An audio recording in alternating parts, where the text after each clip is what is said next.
Hello everyone, आप सभी का चीज़ी कोड में स्वागत है। तो आज से हम लोग एक नई सीरीज स्टार्ट कर रहे हैं जिसमें हम लोग सॉलिड प्रिंसिपल्स के बारे में बात करेंगे, उसके साथ साथ कुछ और डिज़ाइन प्रिंसिपल्स के बारे में बात करेंगे।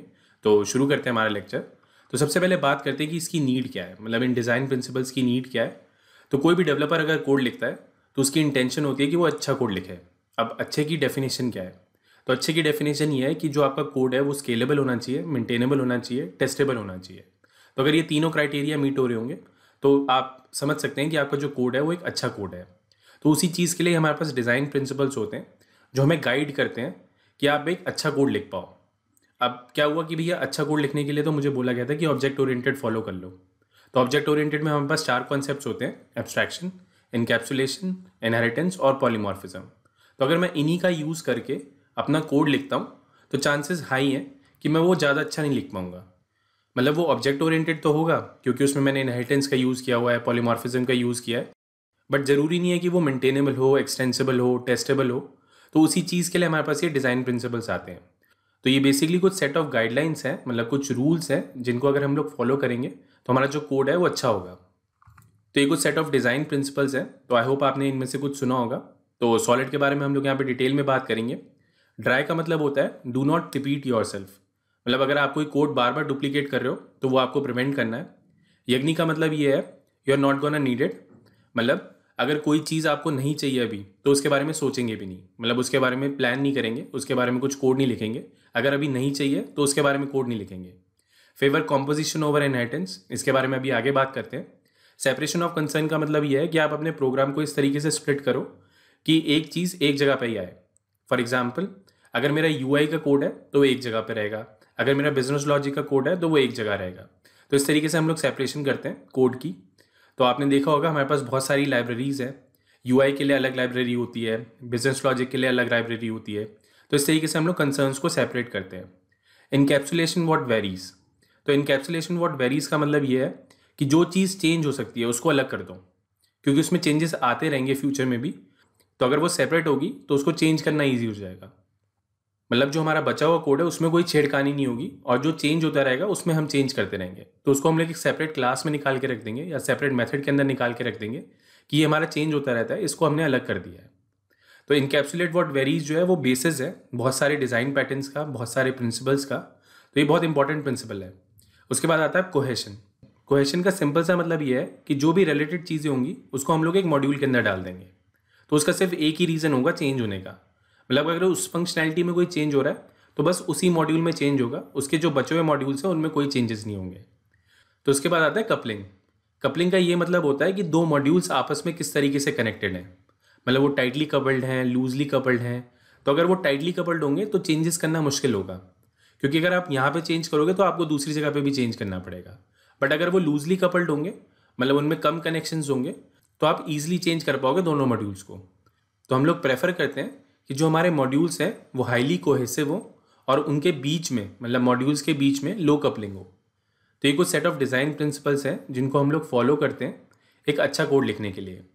तो दोबारा रिपीट करता हूँ इस बात को, ये कुछ सेट ऑफ गाइडलाइंस हैं। ज़रूरी नहीं है कि इनको फॉलो ही करना है तभी आप अच्छा कोड लिख पाओगे।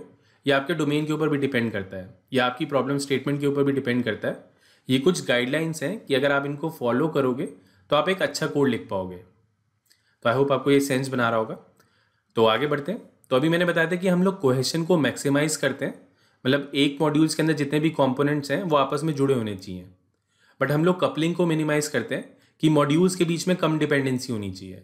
मतलब ऐसा ना हो कि इस मॉड्यूल में चेंज करूँ तो यहाँ पे भी मुझे चेंजेस करने पड़ रहे हैं, या इस मॉड्यूल में चेंज करूँ तो मुझे यहाँ पे भी चेंजेस करने पड़ रहे हैं। तो ये जो मॉड्यूल्स हैं ये आपस में लूजली कपल्ड होने चाहिए। तो इस तरीके से हमारी कोहेशन और कपलिंग काम करती है। तो आगे बढ़ते हैं। नेक्स्ट प्रिंसिपल है हमारा program to an interface not an implementation. तो इसको एक एग्जांपल से समझते हैं। तो यहाँ पे मैंने दो क्लासेस डिफाइन करी हैं, एक मैंने इंजन क्लास डिफाइन करी है और एक कार क्लास डिफाइन करी है। ये मेरा एक ऑब्जेक्ट ओरिएंटेड कोड है। अब इस कोड में दिक्कत ये है कि इस इंजन को यहाँ पे मैंने हार्ड कोड कर दिया है, मतलब यहाँ पे हमने इम्प्लीमेंटेशन को हार्ड कोड कर दिया है। अब इससे दिक्कत क्या होगी, ये जो मैंने टाइट कपलिंग करी है यहाँ पे, कि अगर फ्यूचर में कोई और इंजन की क्लासेस आती हैं, सपोज यहाँ पे इलेक्ट्रिक इंजन आता है या कोई हाइब्रिड इंजन आता है, तो मैं उसका यूज़ नहीं कर पाऊंगा। उसके साथ साथ ये जो मेरी कार क्लास है ये टेस्टेबल नहीं है, क्योंकि मुझे इस कार क्लास को टेस्ट करने के लिए इंजन का ऑब्जेक्ट चाहिए, तभी मैं इसको टेस्ट कर पाऊंगा। तो ये जो कोड है मेरा, ना तो ये एक्सटेंसिबल है क्योंकि मैं फ्यूचर में कोई और क्लासेस का यूज़ नहीं कर पाऊंगा, और ना ही ये टेस्टेबल है। तो इसी चीज़ के लिए हमारे पास ये एक डिज़ाइन प्रिंसिपल है, program to an interface not an implementation. यहाँ पे हमने डायरेक्टली इम्प्लीमेंटेशन का यूज़ कर लिया है। तो देखते हैं इसका क्या सोल्यूशन होगा। तो यहाँ पे हम लोग क्लास ना डिफाइन करके इंजन का एक इंटरफेस डिफाइन करेंगे, और जो भी इसकी इम्प्लीमेंटेशन होगी, मतलब जो भी इसकी सब क्लासेस होंगी, उसको मैं यहाँ पे इसके कंस्ट्रक्टर में पास कर दूंगा। अब इससे बेनिफिट ये होगा कि अगर इलेक्ट्रिक इंजन होता है तो इलेक्ट्रिक इंजन पास कर देंगे, अगर पेट्रोल इंजन होता है तो पेट्रोल इंजन पास कर देंगे, अगर कोई हाइब्रिड इंजन होता है तो वो यहाँ पे पास कर देंगे। सिमिलरली अगर मुझे टेस्ट केस लिखना है इसका, तो यहाँ पे मैं इसकी टेस्ट इम्प्लीमेंटेशन पास कर दूंगा। तो ये वाला जो कोड है मेरा, ये मेरा एक्सटेंसिबल हो गया है, क्योंकि फ्यूचर में कोई भी क्लास आएगी जो इस इंटरफेस को इम्प्लीमेंट करेगी, उसको मैं यहाँ पे पास कर सकता हूँ। तो ये जो मेरी कार क्लास है, ये किसी भी इंजन के साथ काम कर सकती है। यहाँ पे कोई इम्प्लीमेंटेशन को पॉइंट नहीं कर रहा है, यहाँ पे मैं एक इंटरफेस को पॉइंट कर रहा हूँ। अब इस इंटरफेस का मतलब इंटरफेस ही नहीं है, यहाँ पे आपकी बेस क्लास भी हो सकती है, या आपने कोई एब्स्ट्रैक्ट क्लास डिफाइन करी है, उसका भी आप यूज़ कर सकते हैं। तो बेसिकली एक पेरेंट क्लास होगी, उसकी कोई भी सब क्लास आप यहाँ पे पास कर सकते हैं। तो सिंपल कॉन्सेप्ट है, program to an interface not an implementation. तो फॉर एग्जाम्पल, अगर मेरे पास पेट्रोल इंजन आता है जो इस इंजन इंटरफेस को इम्प्लीमेंट करेगा, तो वो भी मैं यहाँ पे पास कर सकता हूँ। ये मेरे पास एक इलेक्ट्रिक इंजन है, इसको भी यहाँ पे मैं पास कर सकता हूँ। या फ्यूचर में मेरे पास कोई और इंजन आता है तो उसको भी मैं पास कर पाऊंगा। और अगर मुझे इसका टेस्ट केस लिखना है, तो यहाँ पे मैं उसकी टेस्ट इम्प्लीमेंटेशन पास कर दूंगा। तो इस तरीके से हमारे को बेनिफिट मिलता है इस डिज़ाइन प्रिंसिपल को फॉलो करके। तो आई होप आपको ये सेंस बना रहा होगा। तो आगे बढ़ते हैं। नेक्स्ट प्रिंसिपल है हमारा फेवर कॉम्पोजिशन ओवर इनहेरिटेंस। तो अभी तक मुझे ये बोला गया था कि अगर कोड को रीयूज़ करना है तो मुझे इनहेरिटेंस का यूज़ करना चाहिए। मैं एक बेस क्लास डिफाइन करूंगा, उसकी कोई चाइल्ड क्लासेस होंगी, इससे मेरा कोड रीयूज़ हो जाएगा। बट लॉन्ग रन में क्या होता है कि आपकी बहुत सारी क्लासेस डिफाइन हो जाती हैं, बहुत सारी सब क्लासेस हो जाती हैं। आपका ये जो क्लास स्ट्रक्चर होता है, मतलब ये जो हायरार्की होती है हमारी, ये थोड़ी सी रिजिड हो जाती है, मतलब उसमें चेंजेस करना थोड़ा सा मुश्किल हो जाता है। तो हम लोग कॉम्पोजिशन को प्रेफर करते हैं ओवर इनहेरिटेंस। तो इसको एक एग्जाम्पल से समझते हैं। तो सपोज मेरे पास एक पिज़्ज़ा क्लास है, उसकी मैंने यहाँ पे चाइल्ड क्लासेस बना रखी हैं, cheese pizza, paneer pizza, mushroom pizza. तो ये मेरा इनहेरिटेंस ट्री है जिसमें मेरे पास 3 सब क्लासेस हैं। अब यहाँ पे दिक्कत क्या है, मतलब इस कोड में दिक्कत क्या है कि सपोज एक यूज़र को अपने पिज़्ज़ा के अंदर चीज़ भी चाहिए और मशरूम भी चाहिए, या मशरूम भी चाहिए और पनीर भी चाहिए। तो इसका कोई स्कोप नहीं है हमारे पास, मतलब ऐसी कोई इम्प्लीमेंटेशन नहीं है कि मैं पनीर भी डाल दूँ और मशरूम भी डाल दूँ। हमारे पास ये 3 ही स्ट्रक्चर्स हैं जिनका आप यूज़ कर सकते हैं। तो ये एक इनहेरिटेंस की लिमिटेशन है कि आपका जो स्ट्रक्चर होता है वो फिक्स्ड होता है। इसी चीज़ को सॉल्व करने के लिए हमारे पास कॉम्पोजिशन आती है। तो इस तरीके से हम लोग कुछ चेंजेस करेंगे कि हम लोग एक टॉपिंग की क्लास बना देंगे कि भैया आपको चीज़ डलवाना है, पनीर डलवाना है, मशरूम डलवाना है, बेल पेपर्स डलवानी है, कुछ भी डलवा सकते हो। तो हमने टॉपिंग की क्लास बना दी है, और पिज़्ज़ा के अंदर हमने इस टॉपिंग को ऐड कर दिया है। क्या आप यहाँ पे 0 भी ऐड कर सकते हो, मतलब कोई भी टॉपिंग मत ऐड करो, या आप मल्टीपल टॉपिंग्स ऐड कर सकते हो। तो इस तरीके से हम लोग कॉम्पोजिशन को रिप्रेजेंट करते हैं। तो इससे जो कोड है हमारा वो एक्सटेंसिबल हो जाएगा। अब फ्यूचर में कोई और टॉपिंग आती है तो मुझे इसमें कोई चेंजेस नहीं करने पड़ेंगे, मैं सिंपली इसका एक सब क्लास बनाऊंगा और उस तरीके से इसकी टॉपिंग क्लास डिफाइन कर दूंगा। तो इस तरीके से हमारे पास ये टॉपिंग की क्लास होगी कि मेरे पास एक चीज़ की टॉपिंग है, एक पनीर की टॉपिंग है, फ्यूचर में बेल पेपर आती है या बेबी कॉर्न आता है, तो मैं किसी की भी टॉपिंग डिफाइन कर सकता हूँ और अपने इस पिज़्ज़ा में ऐड कर सकता हूँ। तो इस कोड में कोई भी चेंज नहीं होगा क्योंकि यहाँ पे मैं मल्टीपल टॉपिंग्स ऐड कर सकता हूँ, और अगर मेरी कोई नई टॉपिंग आती है तो उसके लिए एक नई क्लास डिफाइन कर दूंगा। तो इस तरीके से हम लोग अपने कोड को स्ट्रक्चर कर सकते हैं कि हम लोग कॉम्पोजिशन को प्रेफरेंस देंगे ओवर इनहेरिटेंस। और वैसे भी बेस क्लास डिफाइन करना जिसमें सारे फीचर्स हों वो थोड़ा सा मुश्किल होता है। आपको करंट इम्प्लीमेंटेशन का भी सोचना पड़ेगा, आपके फ्यूचर में क्या चेंजेस आ सकते हैं उसका भी सोचना पड़ेगा, उसके अकॉर्डिंग आपको बेस क्लास डिफाइन करनी पड़ेगी। तो वो थोड़ा सा मुश्किल हो जाता है, क्योंकि ऐसा हो सकता है कि फ्यूचर में कोई ऐसे चेंजेस आ जाए जो आपने बेस क्लास में इंट्रोड्यूस कर दिए, और उसकी वजह से आपको बहुत सारी सब क्लासेस में चेंजेस करने पड़े। इसलिए हम लोग प्रेफर करते हैं कि हम लोग कॉम्पोजिशन का यूज़ करें ओवर इनहेरिटेंस। तो आगे बढ़ते हैं। अब बात करते हैं कि प्रिंसिपल्स और पैटर्न्स में क्या फ़र्क है। आपने सुना होगा हमारे पास मल्टीपल डिज़ाइन पैटर्न्स हैं और हमारे पास ये डिज़ाइन प्रिंसिपल्स हैं। तो इन दोनों में क्या डिफरेंसेस हैं। तो प्रिंसिपल्स जो होते हैं हमारे, वो गाइडलाइंस हैं कि भैया ये कोई सेट ऑफ रूल्स हैं, अगर आप इनको फॉलो करोगे तो आपका कोड अच्छा होगा। पैटर्न्स क्या होते हैं, पैटर्न्स बेसिकली कॉन्टेक्स्ट स्पेसिफिक होते हैं, मतलब आपके पास एक प्रॉब्लम स्टेटमेंट होगी, उसमें ये पैटर्न फिट हो सकता है, मतलब ये एक प्रूवन सॉल्यूशन है जो आप यूज़ करोगे तो आपका कोड अच्छा होगा। तो यहाँ पे इंपॉर्टेंट बात यह है कि ये कॉन्टेक्स्ट स्पेसिफिक है, कि हमारे पास एक प्रॉब्लम है, उसके लिए बेस्ट सॉल्यूशन है। तो कॉन्टेक्स्ट होना बहुत ज़रूरी है। प्रिंसिपल्स में कोई कॉन्टेक्स्ट नहीं होता, उन्होंने एक जनरल गाइडलाइन दे दी है कि भैया इस तरीके से लिखोगे तो बढ़िया लिखोगे, मतलब कुछ सेट ऑफ रूल्स हैं, इनको फॉलो कर लो, आपका कोड अच्छा ही होगा। बट पैटर्न्स में क्या होता है कि आपके पास एक प्रॉब्लम होती है, उस प्रॉब्लम को सॉल्व करने के लिए हमारे पास कुछ सॉल्यूशंस हैं जो काफ़ी टाइम से देखे गए कि भैया यही सॉल्यूशन होना चाहिए, इसका यही इसका बेस्ट सॉल्यूशन है। तो इसलिए यहाँ पे आप देख सकते हैं पैटर्न्स जो होते हैं वो रिपीटेबल सॉल्यूशंस है to common software design problems. Although ये जो पैटर्न्स है हमारे, वो बिहाइंड द सीन्स इन्हीं प्रिंसिपल्स का यूज़ करते हैं। तो सिंपल कॉन्सेप्ट है, पैटर्न्स जो होते हैं हमारे वो एक प्रॉब्लम का प्रूवन सॉल्यूशन है। तो आगे बढ़ते हैं, अब बात करते हैं सॉलिड प्रिंसिपल्स की। तो सॉलिड एक एक्रोनिम है, इसका हर कैरेक्टर जो है वो एक प्रिंसिपल है। तो यहाँ पे आप देख सकते हैं single responsibility, open close, list of substitution, interface segregation, dependency inversion. तो ये 5 डिज़ाइन प्रिंसिपल्स हैं और इनको नाम दे दिया है सॉलिड। तो इसको आगे डिटेल में डिस्कस करेंगे, हर प्रिंसिपल का एक कोड देखेंगे और इसको कैसे इंप्रूव कर सकते हैं उसके बारे में बात करेंगे। तो ये जो पूरी सीरीज़ है वो इसी के ऊपर बेस्ड होगी। तो अभी एक सिंपल सा एग्जांपल देखते हैं कि किस तरीके से हम लोग ऊप्स का यूज़ करते हैं। तो एक रिफ्रेशर हो जाएगा आपका कि किस तरीके से आप पॉलीमॉर्फिज्म का यूज़ करते हो, किस तरीके से आप इनहेरिटेंस का यूज़ करते हो। तो एक सिंपल सा सिनेरियो लेते हैं। तो सपोज मैंने एक ई कॉमर्स का बिजनेस अभी शुरू किया है और मुझे उसमें शिपिंग का लॉजिक इंप्लीमेंट करना है। तो उसके लिए मैंने एक सिंपल क्लास बनाई है यहाँ पे स्टैंडर्ड शिपिंग के नाम से। उसके अंदर हमारे पास ये 2 प्रॉपर्टीज़ हैं, डेस्टिनेशन और वेट, और ये इसका कंस्ट्रक्टर है। अब उसकी मुझे कॉस्ट कैलकुलेट करनी है कि कितनी कॉस्ट लग रही है एक शिपिंग के लिए। तो हमने अज्यूम कर लिया कि 15 रुपये पर केजी हम लोग चार्ज करेंगे, मतलब जितना भी वेट होगा उसको 15 से मल्टीप्लाई करेंगे और उसके अकॉर्डिंग उसकी कॉस्ट निकालेंगे।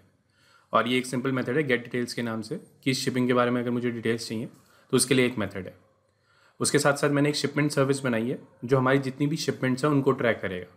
तो यहाँ पे मैंने एक एरे लिस्ट बनाया है, जो भी शिपमेंट्स होंगी उसको मैं यहाँ पे ऐड करता रहूँगा। और इसके अंदर एक और मेथड है डिस्प्ले ऑल शिपमेंट्स के नाम से, जो सारी शिपमेंट को डिस्प्ले करेगा। तो यहाँ पे हम लोग इस गेट डिटेल्स वाले मेथड का यूज़ करेंगे। और सिंपली एक और मेथड बनाया है यहाँ पे कैलकुलेट टोटल शिपिंग कॉस्ट के नाम से। तो ये बेसिकली सारी शिपमेंट की कॉस्ट निकालेगा कि कितनी कॉस्ट लगी है शिपिंग के लिए। उसके बाद सिंपली यहाँ पे मैंने 3 ऑब्जेक्ट्स बनाए शिपिंग के नाम से, कि हम लोग दिल्ली डिलीवर कर रहे हैं, बैंगलोर डिलीवर कर रहे हैं और नोएडा डिलीवर कर रहे हैं। तो 3 ऑब्जेक्ट्स हैं, तीनों को मैंने लिस्ट के अंदर ऐड किया, मतलब अपनी शिपमेंट सर्विस में इसको ऐड किया और इनकी शिपमेंट डिस्प्ले कर दी और उसका टोटल प्राइस निकाल लिया कि कितनी कॉस्ट लगी है। तो अगर इसको रन करते हैं तो ये हमारा आउटपुट आ रहा है, जिसमें हमारे पास तीनों ऑब्जेक्ट्स हैं जो भी हमारे शिपमेंट के ऑब्जेक्ट्स थे और उनका टोटल शिपिंग कॉस्ट कितना है। अब सपोज एक रिक्वायरमेंट आती है कि मुझे एक्सप्रेस शिपिंग का भी ऑप्शन ऐड करना है, मतलब 24 घंटे या 48 घंटे के अंदर डिलीवरी करवानी है। तो उसमें बेसिकली होगा क्या कि आपकी कॉस्ट बढ़ जाएगी, बाकी सब कुछ सेम ही रहेगा, जो डिलीवर कराने की कॉस्ट है वो बढ़ जाएगी। तो मैं सिंपली क्या करूँगा, इसी क्लास को कॉपी कर लूँगा और यहाँ पे इसको पेस्ट कर देंगे और यहाँ पे लिख देंगे एक्सप्रेस शिपिंग। तो बाकी सब कुछ सेम ही रहेगा इसके अंदर। ये जो कॉस्ट वाला मेथड है इसमें हम लोग चेंज कर देंगे। तो सपोज़ यहाँ पे 30 रुपीज़ kg लगेगा और यहाँ पे स्टैंडर्ड की जगह एक्सप्रेस कर देंगे। तो ये सिंपल मैंने एक और क्लास बना दी एक्सप्रेस शिपिंग के नाम से। अब यहाँ पे आप देख रहे होगे कि डुप्लीकेट हो रहा है कोड। उसके साथ साथ ये जो हमारी शिपमेंट सर्विस है यहाँ पे भी चेंजेस करने पड़ेंगे, क्योंकि ये डिपेंडेंट है स्टैंडर्ड शिपिंग पे। मतलब ये जो हमारी शिपमेंट सर्विस है वो स्टैंडर्ड शिपिंग के साथ ही काम करेगी, ये जो हमारी नई शिपिंग सर्विसेज हैं उसके लिए काम नहीं करेगी। तो यहाँ पे भी मुझे कुछ चेंजेस करने पड़ेंगे। तो बेसिकली मुझे कोड को थोड़ा सा चेंज करना पड़ेगा। तो देखते हैं इसको किस तरीके से चेंज करेंगे। तो सिंपली हम लोग क्या करेंगे, एक बेस क्लास डिफाइन करेंगे। तो इसको कॉपी कर लेते हैं और यहाँ पे इसको पेस्ट कर देता हूँ और इसको नाम देते हैं शिपिंग मेथड, क्योंकि फ्यूचर में हमारे पास और भी मेथड्स आ सकते हैं जिससे हम लोग शिपिंग करा सकते हैं। फॉर एग्जांपल स्टोर पिकअप की फंक्शनैलिटी दे सकता हूँ मैं, या फ्यूचर में ड्रोन्स आते हैं तो ड्रोन शिपिंग हो सकती है। तो बहुत सारे तरीके हो सकते हैं, या एक्सप्रेस शिपिंग के अंदर कोई और भी चीज़ें आ सकती हैं जिसको मैं डिलीवर कराना चाहता हूँ। पेरिशेबल आइटम्स हो सकते हैं, तो सबकी शिपिंग का जो लॉजिक होगा वो डिफरेंट होगा।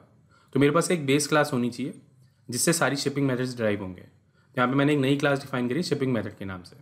अब बाय डिफॉल्ट ये जो क्लास है हमारी ये एब्स्ट्रैक्ट होनी चाहिए, मतलब मैं चाहता हूँ कि इस क्लास का कोई ऑब्जेक्ट ना बनाए, या तो वो स्टैंडर्ड शिपिंग को चूज़ करे या एक्सप्रेस शिपिंग को चूज़ करे। तो ये वाली जो क्लास है हमारी ये एब्स्ट्रैक्ट होनी चाहिए। तो यहाँ पे मैं इसको एब्स्ट्रैक्ट डिक्लेयर कर देता हूँ, और ये वाले जो दोनों मेथड्स हैं मेरे, मैं इनको एब्स्ट्रैक्ट डिक्लेयर करना चाहता हूँ। मैं चाहता हूँ कि जो भी क्लास इसको इनहेरिट करेगी वो इसकी बॉडी देगी। तो यहाँ पे इसको भी एब्स्ट्रैक्ट मार्क कर देते हैं। तो इस तरीके से हमने एक बेस क्लास रेडी करी है जो कि हमारी एक एब्स्ट्रैक्ट क्लास है, और इसके अंदर ये जो दोनों मेथड्स हैं ये हमारे एब्स्ट्रैक्ट मेथड्स हैं। अब इसका बेनिफिट क्या हुआ कि हमारे पास एक बेस क्लास रेडी हो चुकी है। फ्यूचर में अगर कोई और नया तरीका आता है तो वो इसको इनहेरिट कर लेगी। तो स्टैंडर्ड शिपिंग पे जाते हैं और इसमें चेंजेस करते हैं। यहाँ पे मैं एक्सटेंड्स कीवर्ड का यूज़ करूँगा और यहाँ पे लिखता हूँ शिपिंग मेथड। ये दोनों प्रॉपर्टी हमारी बेस क्लास में, तो इसको रिमूव कर सकते हैं और यहाँ पे मुझे सुपर कंस्ट्रक्टर कॉल करना पड़ेगा। बाकी ये दोनों मेथड सेम ही रहेंगे। यहाँ पे जस्ट एक एनोटेशन ऐड कर देते हैं जिससे हमें पता चल जाए कि हमने ओवरराइड किया है इन्हें। अब वापस जाते हैं एक्सप्रेस शिपिंग पे। यहाँ पे भी हम लोग वही सेम स्टेप्स करेंगे, इसको एक्सटेंड कर लेंगे शिपिंग मेथड से। तो इस तरीके से हमने इन दोनों क्लासेस में चेंज कर लिया है और यहाँ पे हमारे पास एक क्लास आ चुकी है शिपिंग मेथड के नाम से। तो वापस अगर शिपमेंट सर्विस पे जाते हैं, जस्ट मुझे यहाँ पे चेंज करना होगा शिपिंग मेथड, और ऐड शिपमेंट में भी हम लोग यही करेंगे, यहाँ पे हम लोग शिपिंग मेथड का ऑब्जेक्ट लेंगे। तो यहाँ पे मैंने बेस क्लास का रेफरेंस लिया है, तो यहाँ पे वही प्रिंसिपल फॉलो हो रहा है, program to an interface not an implementation. तो ये हमारा एक तरीके का इंटरफेस ही है, मतलब ये बेस क्लास है, जो भी इसके सब क्लासेस होंगे आप यहाँ पे पास कर सकते हो। और सेम यही चीज़ यहाँ पे करेंगे, यहाँ पे इसको कर देंगे शिपिंग मेथड। सिमिलरली यहाँ पे भी शिपिंग मेथड कर देंगे। तो इस तरीके से हमारी ये शिपमेंट सर्विस में चेंज होंगे। तो अगर मैं वापस अपनी प्रोग्राम क्लास पे जाता हूँ और इसको दोबारा से रन करता हूँ बिना कुछ चेंज किए, तो आइडियली कुछ ब्रेक नहीं होना चाहिए। तो यहाँ पे आप देख सकते हैं सेम आउटपुट आ रहा है, कोई भी चेंजेस नहीं है। अब यहाँ पे मैं इसको चेंज कर देता हूँ, इसको हम लोग एक्सप्रेस शिपिंग कर देते हैं, और यहाँ पे भी इसको चेंज करते हैं, इसको एक्सप्रेस शिपिंग कर देते हैं। दोबारा से रन करते हैं, तो यहाँ पे आप आउटपुट देख सकते हैं, दो ऑब्जेक्ट्स जो हमारे वो स्टैंडर्ड शिपिंग के हैं और जो हमारा थर्ड ऑब्जेक्ट है वो एक्सप्रेस शिपिंग का है। तो इस जगह पे हमारा पॉलीमॉर्फिज्म काम कर रहा है। तो अगर मैं इस मेथड के अंदर जाता हूँ तो हम लोग यहाँ पे बेस क्लास का रेफरेंस ले रहे हैं। तो बेस क्लास के अंदर आपके कोई भी चाइल्ड क्लासेस आ सकती हैं।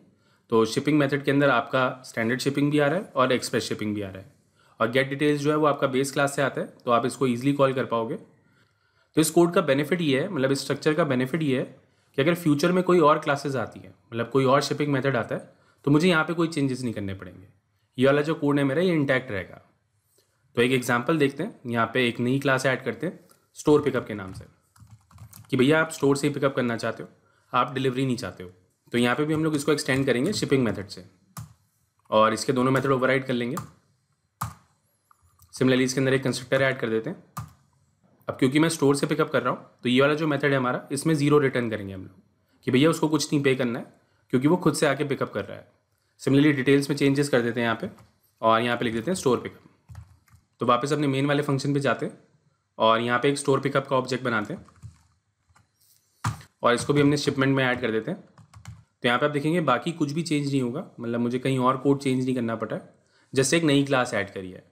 तो कोई भी फ्यूचर में नई रिक्वायरमेंट आएगी with respect to shipping method, तो यहाँ पे मैं इस क्लास को इनहेरिट कर लूँगा, बाकी सब कुछ सेम रहेगा। तो इसको रन करते हैं, तो यहाँ पे देख सकते हैं स्टोर पिकअप गोवा लिखा आ रहा है, और इसकी कॉस्ट भी इंक्रीज़ नहीं हुई है, क्योंकि इसकी जो कॉस्ट है वो 0 है। तो अगर आप इस तरीके से अपनी क्लासेस को स्ट्रक्चर करेंगे, तो जो आपका कोड होगा वो एक्सटेंसिबल होगा। एक्सटेंसिबल का मतलब ये है कि फ्यूचर में जो नई चेंजेस आ रहे हैं, फ्यूचर में जो नया कोड आने वाला है, वो आप इजीली इंटीग्रेट कर पाओगे without touching the previous code. तो मैं उम्मीद कर रहा हूँ कि आपको ये समझ में आया होगा। तो आज के लिए इतना ही। तो ये एक सिंपल सा रिफ्रेशर था ऑब्जेक्ट ओरिएंटेड के बारे में। नेक्स्ट वीडियो में हम लोग सॉलिड प्रिंसिपल के एस के बारे में बात करेंगे। तो अगर आपके इसमें कुछ डाउट है तो मुझे कमेंट्स के थ्रू बताएं। Thank you for watching. आपका दिन शुभ हो। धन्यवाद। ये लैंग्वेज भी सीख लो, वो लैंग्वेज भी सीख लो, जीवन एक रेस है, ऊपर चढ़ना सीख लो। हो जाए जब सब कुछ, खुद बनना सीख लो। उठा के बस्ता नाप के रास्ता, हर कोई चला है आईटी में। आईटी में आईटी